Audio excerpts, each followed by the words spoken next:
মানে 11 শেষ, তাই না? 11 8 শেষ, একদম শেষ।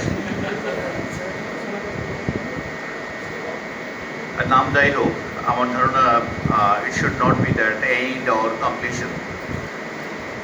It is a learning process and you can say it is the starting point. BBA is not that যে এটা একেবারে পড়ালেখার শেষ একটা পর্যায়ে পৌঁছে যাওয়া। Better you say it is entrance ও প্রবেশ পরীক্ষা। সবাইকে অভিনন্দন, বিশেষ করে উপস্থিত ম্যানেজমেন্ট ডিপার্টমেন্টের চেয়ারম্যান, অন্যান্য শিক্ষক মণ্ডলী, আর অতিথি হিসাবে একজনকে পাচ্ছি আমরা এখন, আমাদের হিসাব পরিচালক ডক্টর কাজী নাসিরউদ্দিন, অন্য ডিপার্টমেন্টের শিক্ষক হিসাবে, আর এই শিক্ষক মণ্ডলী আর যাদের জন্য আজকের আয়োজন। And I was a student of Dhaka University, যখন আমি ফার্স্ট ইয়ারে ভর্তি হলাম, আমাদের তখন 3 বছর অনার্স আর 1 বছর মাস্টার্স। 4 বছরের পড়াশোনা শেষ করতে আমার 8 বছর সময় লাগছিল। আমাদের 8 বছর, আজ থেকে 40 বছর আগে, প্রায়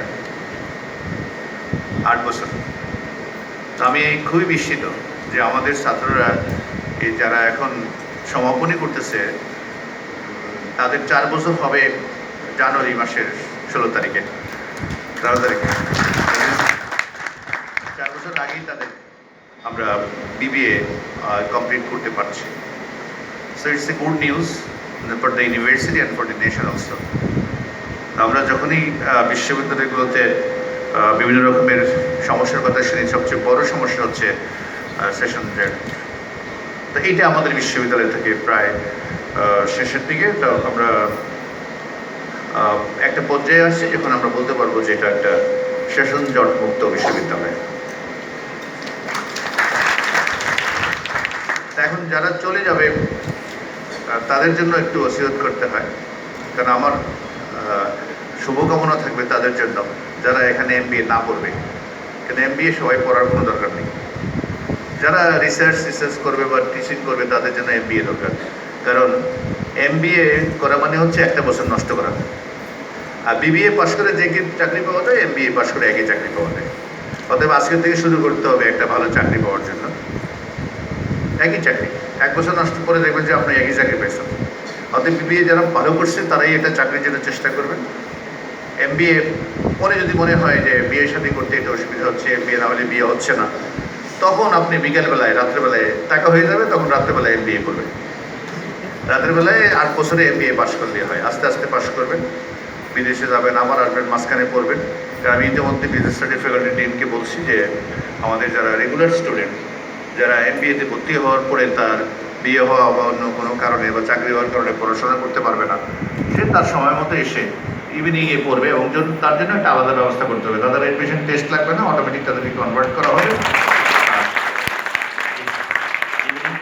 ইভিনিং প্রোগ্রামে, এবং তারা 8 বছরের মধ্যে এমবিএ পাস করলে হবে। তো প্রথমে দোয়া করতেছি যাতে আপনাদের এমবিএ করা না লাগে, এর আগেই চাকরি বা বিয়ে কি সেটা হয়ে বিদেশ গিয়ে আপনারা খুব প্রতিষ্ঠিত হয়ে। আর এখন আমাদের যেটা মূল যে কাজটা, সেটা হচ্ছে এই পরীক্ষার পরেই শুরু করতে হবে আপনাদেরকে চাকরি এবং চাকরি ইন্টারভিউর জন্য প্রস্তুতি নিতে হবে। তো প্রত্যেকদিন একটা কথা বলি যারা বিদায়ী ছাত্র তাদের জন্য, চাকরি আপনার এটা চাকরি খুব দরকার।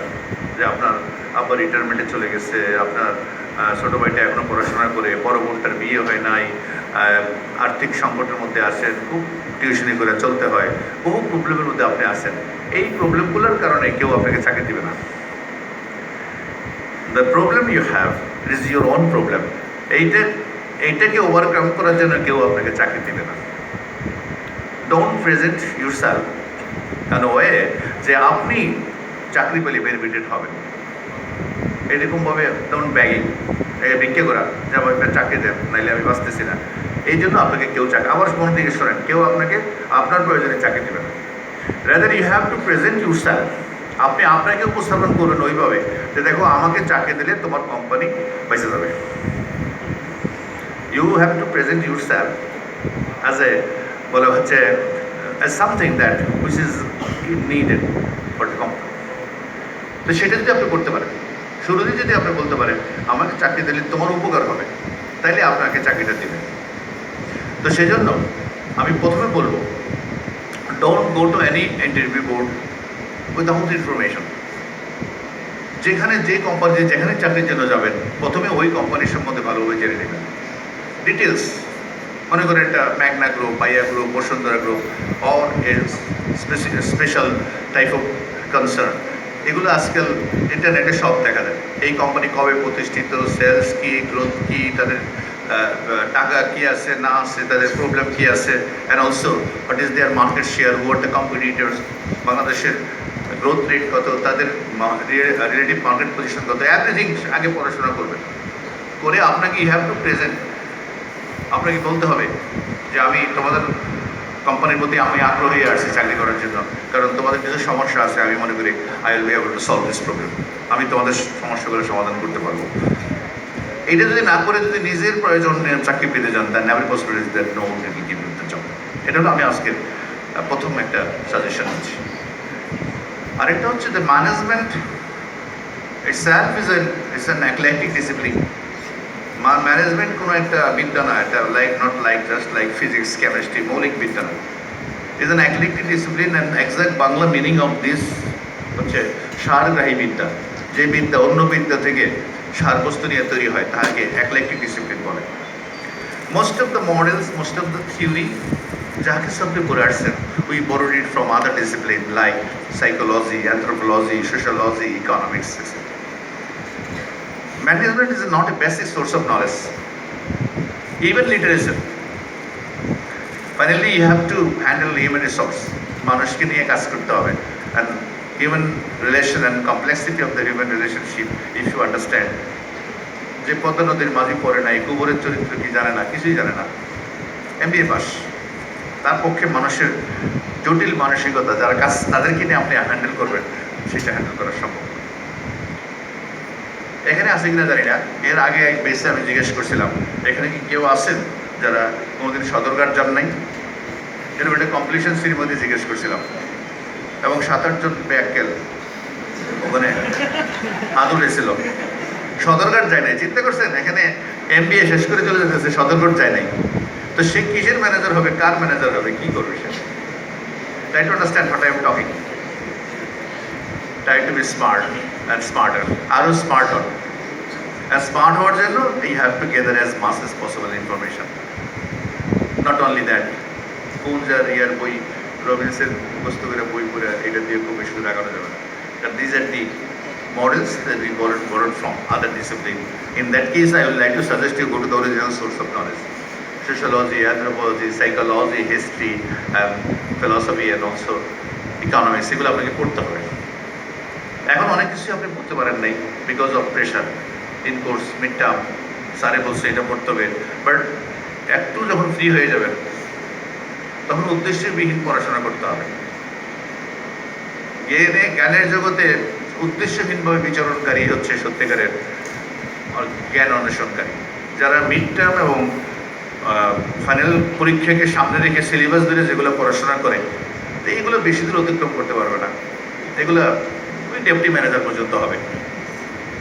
But if you want to be CEO, head of marketing, head of human resource management, or the chairman, managing director of a company, in that case, this textual knowledge, বইয়ের যে জ্ঞান, এটা সবাই জানে। It is point of parity. আপনার বইয়ে যা যা আছে, ঢাকা ইউনিভার্সিটি যারা পড়ে তাদের বইয়ে তা আছে, IBA, বিদেশে মালয়েশিয়াতে, মোনাসে, অস্ট্রেলিয়াতে যারা MBA করে আসতেছে সেম বই পড়ে আসছে। So it is your point of parity, এটা সবাই জানে। So we want to do excel, অন্য রকম কিছু করতে চান, অন্য থেকে এগিয়ে যেতে চান, in that case you have to study more, not the text. Text হচ্ছে point of parity, and if you want to make a difference, তখন আপনাকে অন্যান্য জ্ঞানের অন্বেষণ আপনাকে করতে হবে। আর আমাদের বড় একটা সমস্যা হচ্ছে, maybe you have enough knowledge or information. In most cases, we fail to present it. Presentation, articulation যেটা আছে, it is very poor in our case also. So I would like to suggest you form a group, 4জন 5জন 7জনের group করে প্রত্যেকদিন বিকালে কোনো এক জায়গায় বসে একজন একটা বিষয়ের উপর উপস্থাপনা দেবেন, অন্যরা প্রশ্ন করবে, আবার উত্তর দেবেন।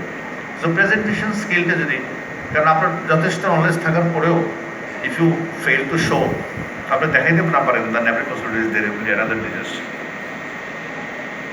আরেকটা হচ্ছে কোনো না কোনোভাবে আমাদেরকে কোয়ান্টিটিভ অ্যাসপেক্টসে নলেজ থাকতেই হবে। In most cases business student, commerce student যারা সায়েন্স বা ম্যাথমেটিক্সের বয়ে চলে আসছিল তাদের জন্য বলছি, without mathematical knowledge, without quantitative knowledge you cannot read the universe. কিছুই পড়তে পারবেন না। This analytical ability, quantitative analytibility যেটা বলছি, is very important. And due to advancement technology, quantitative ability যেটাকে বলি বা কোয়ালিটেটিভ অ্যাবিলিটি যেটাকে বলি, এর সাথে আইসিটি অ্যাবিলিটি যেটা আছে এটাকে যোগ করতেই হবে আপনাকে। You have to run different types of software. You have to handle software. These are the skill you need. একটা হচ্ছে information that process করা, analyze করা, and also present করা। এই কয়টা স্কিল যদি আপনার থাকে, আপনি পসিবিলিটিস দিয়ে আপনি ভালো করবেনই। যাদের যাদের আমাদের সীমাবদ্ধতা আছে, ল্যাকিং আছে, তারা আশা করি এটা এই সময়ের মধ্যে আমরা অতিক্রম করবো। আপনাদের জন্য শুভকামনা থাকলো। আর this should not be the end, but it should be the entrance. প্রবেশ করলাম জ্ঞানের জগতে। এই নিয়ে আমরা আজকের এই অনুষ্ঠানটা এইভাবে শেষ করবো যে পড়ালেখা শেষ, আর পড়ালেখা নেই এরকম না, পড়ালেখা শুরু করলাম। এটা হোক আজকে আমাদের সফল। সবাইকে ধন্যবাদ। All day will be very entertaining. You are ready for all this concert and everything. এটা খুব ফাটাফাটি একটা কিছু একটা হবে। So thank you very much.